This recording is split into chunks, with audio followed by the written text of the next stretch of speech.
나에게 죽음이 어떻게 찾아올 것인지 생각하는 것은 매우 두려운 일입니다. 얼마 전에 겨울을 위문하기 위해 중환자실에 갔습니다. 수많은 사람들이 누워 있었고 가족들이 곁에서 슬퍼하고 있었습니다. 문 밖에 둘러앉은 사람들의 한결같은 이야기는 멀쩡한 가족이 갑자기 쓰러졌다가 상태가 위급하여 큰일이라는 걱정들이었습니다. 나는 어떻게 이 세상을 떠나게 될까? 몇 살쯤 어느 때쯤이라는 것을 안다면 그날을 위해 모든 것을 바쳐 준비할 것입니다. 그런데 어떤 방법으로 미치게 될 것인지 이것이 진실로 문제가 됩니다. 노안일까? 생각지 못했던 질병일까? 아니면 돌연 사고일까? 호상이라고 하여 많은 사람들이 내 가족을 위로해 줄까? 또는 속마음으론 잘 가버렸다고 하지는 않을까? 여기에 생각이 미치면 등골이 서늘해집니다. 몇 년 전 한 분의 선교사 이야기를 들었습니다. 케냐에 파송된 선교사 한 분은 공항에 갔다가 돌아오는 길에 한적한 곳에서 강도를 만났습니다. 강도는 다짜고짜 권총으로 선교사의 얼굴을 쐈습니다. 죽음 속에서 선교사는 하나님의 은총을 느꼈습니다. 강도는 선교사가 죽은 줄 알고 옷을 뒤진 후 달아나 버렸습니다. 총알을 얼굴에 관통했으나 위험한 부분은 모두 피한 채 빠져나갔습니다. 언론들은 그것을 기적의 은혜라고 했습니다. 우리도 위태로운 순간에 하나님의 도움을 받을 수 있을까요?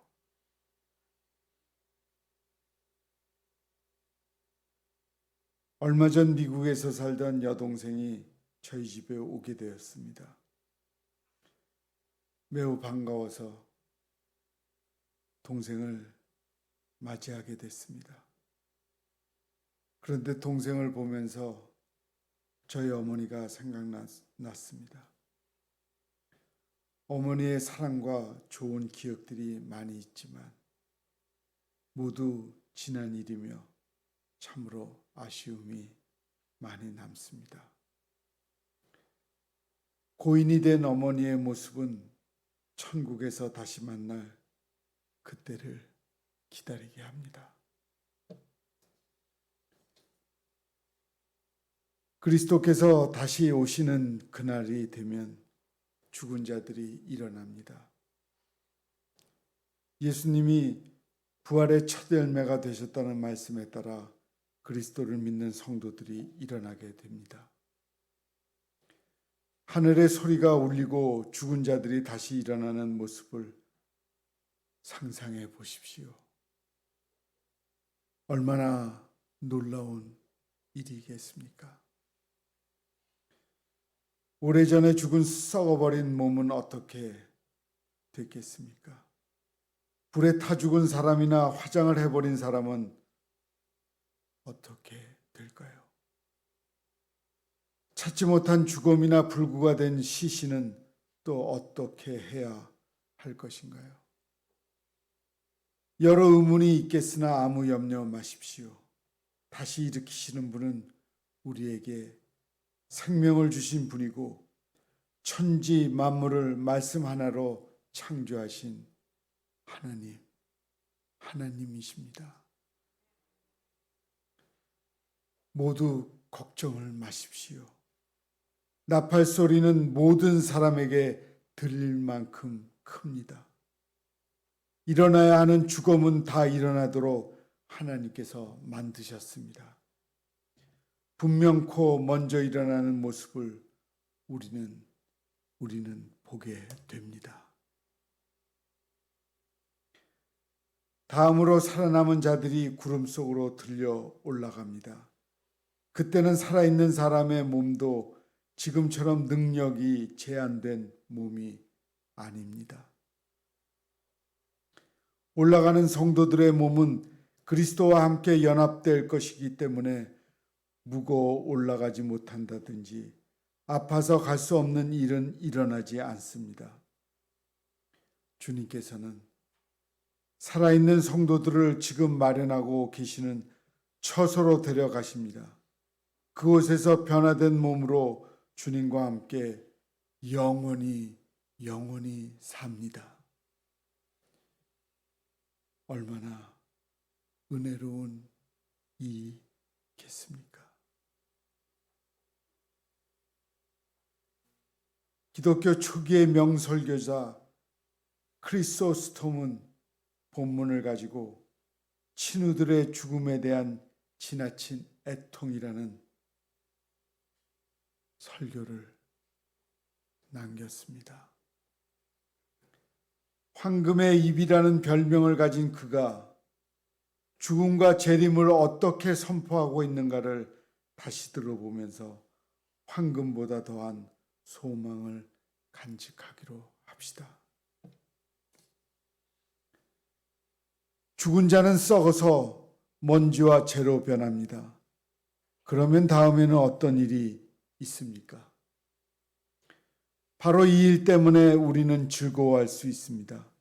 사람이 낡아빠진 옛집을 새로 지으려면 먼저 낡은 가재도구를 끄집어내 놓고 집을 허물어뜨린 다음 새롭고 화려한 집을 짓습니다. 이럴 경우 낡은 가재도구를 전혀 아까워하지 않습니다. 아니, 오히려 기뻐합니다. 왜냐하면 눈에 보이는 허물어진 집이 중요한 것이 아니라 눈에 보이지 않지만 새로 지을 집에 대한 생각이 앞서기 때문입니다. 하나님께서도 이런 집 짓기와 비슷한 일을 하시는데 먼저 우리의 육체를 부수고 나서 육체 안에 거하고 있는 영혼을 마치 낡은 가재도구를 끄집어내듯이 잠시 밖으로 옮기셨다가 새롭고 화려한 집을 지은 후에는 그 영혼을 큰 영광과 함께 다시금 집어넣으실 것입니다. 부서지는 일에 너무 애통하지 말고 장차 닥칠 더 큰 영광에 관심을 갖도록 합시다. 어떤 사람이 녹슬고 오래되고 여러 부분이 훼손된 동상을 갖고 있습니다. 아마 이 사람은 이것을 용광로에 집어넣고 녹여서 새롭게 아름다운 모습으로 재건하려고 할 것입니다. 그래서 용광로 안에 녹이는 행위를 파괴할 수 없고 동상을 재건하는 일이라고 하겠습니다. 마찬가지로 우리의 몸의 죽음도 파괴가 아니고 쇄신이라 하겠습니다. 용광로 안에서 우리의 몸이 썩는 것을 보고 거기에 너무 집착하지 말고 다시 새롭게 지음 받을 몸을 생각하십시오. 용광로에 쳐놓은 청동 입상은 곧바로 황금으로 된 불멸의 입상을 재현시켜 주지는 않습니다.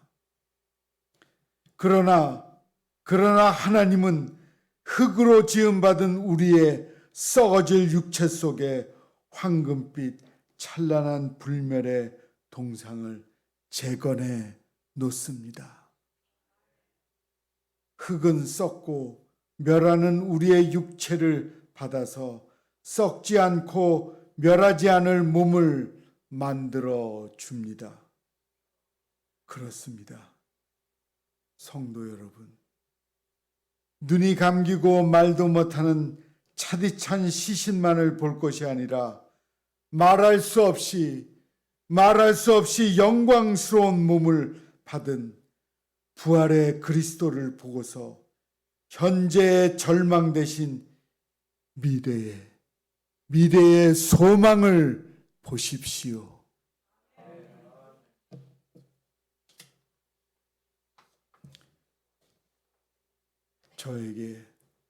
저에게 생각나는 이야기가 있습니다. 오래전에 어느 아버지의 이야기입니다. 아버지가 세상을 떠나시면서 하신 말씀입니다. 애들아, 우리 부활 때 서로 만나자. 그 이야기를 들은 한 자녀가 말했습니다. 그래요. 부활 때 다시 만나요. 사랑하는 성도 여러분, 우리는 부활을 하며 영생을 누리게 될 것입니다. 아멘. 주 예수여, 어서 오시옵소서. 할렐루야! 하나님의 나팔 소리 우리 함께 부르죠.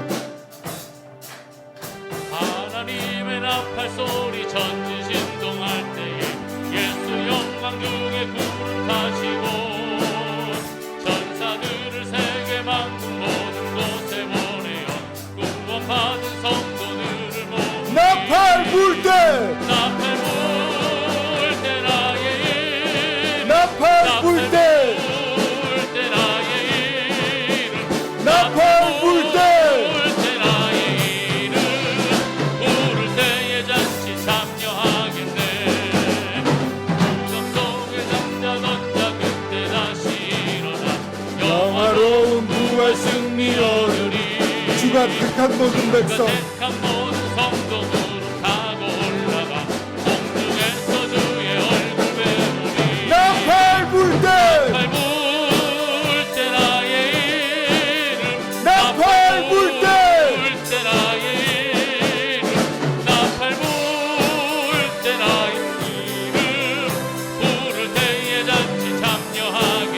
주님 다시 오실 날을 우리 알 수 없이 항상 기도하고 깨어 있어서 기쁨으로 모자 앞에 우리 나가서도 그때까지 참고 기다리겠네.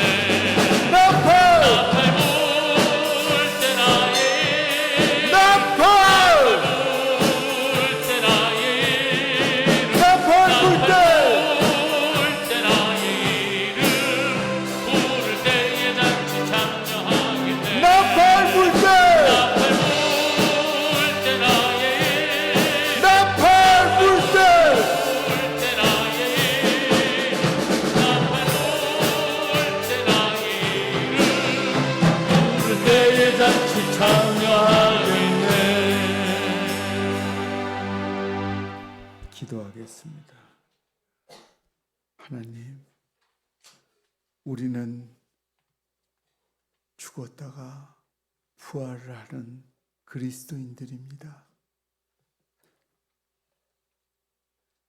우리가 다시 살아나서 부활을 하고 또 재림의 역사까지 보게 될 것입니다.